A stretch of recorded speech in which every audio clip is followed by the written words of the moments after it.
Okay, I'm gonna put a slide up. I don't want you guys to do this. This is an exercise that I typically do, but we got too big a group here. If I ask you to do it, we'd have total chaos. So don't do it, but pretend you have to do it. Pretend I really want you to do this. I'm going to show you the exercise, and I want you to pay attention. What's the first thing that goes through your mind? Here's what the exercise would be. Get up, grab all your things, move far away from where you're sitting, find someone you don't know very well, introduce yourself, and sit down with them right there. You got 30 seconds. Go. Now, if I really asked you to do that, how many of you would go, oh boy, wow, that sounds like a lot of fun? Whereas most people, when I do that exercise, they're like, oh boy, this will be a lot of fun. Stupid speakers. People don't want to do that. Why? You're comfortable where you are. I have fun watching my audiences. That's a lot of fun. Because I'll watch people out there, and they're sitting there, and I give them that assignment.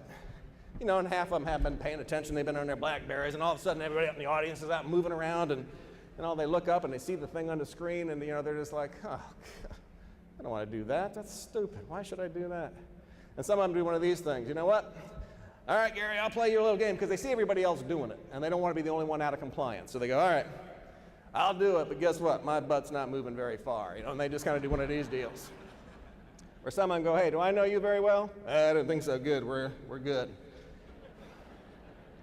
People don't want to do that. It's stupid. Now, as a leader, if I had given them a reason for doing it, that would have been helpful, but still, in general, people get comfortable where they are. They don't want to move. So you go, well, why should I do that?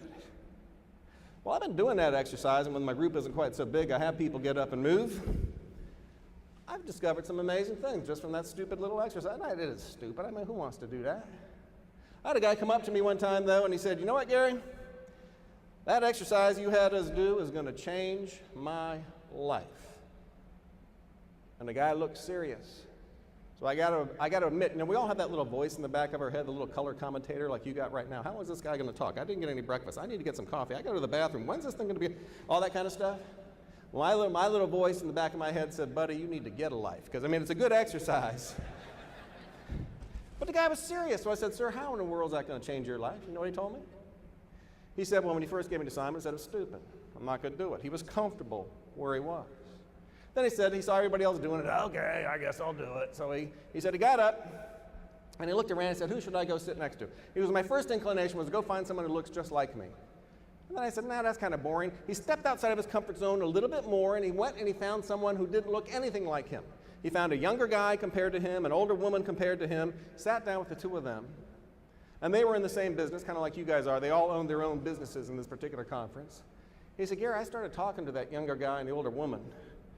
And they're in the same business than I am, but they don't think about it at all the same as I do. And I started listening to them, and I was learning a lot about my business from them. And then I realized I'm so comfortable that when I hire people in my business, who do we tend to hire? We hire people like us. That's what we're comfortable with.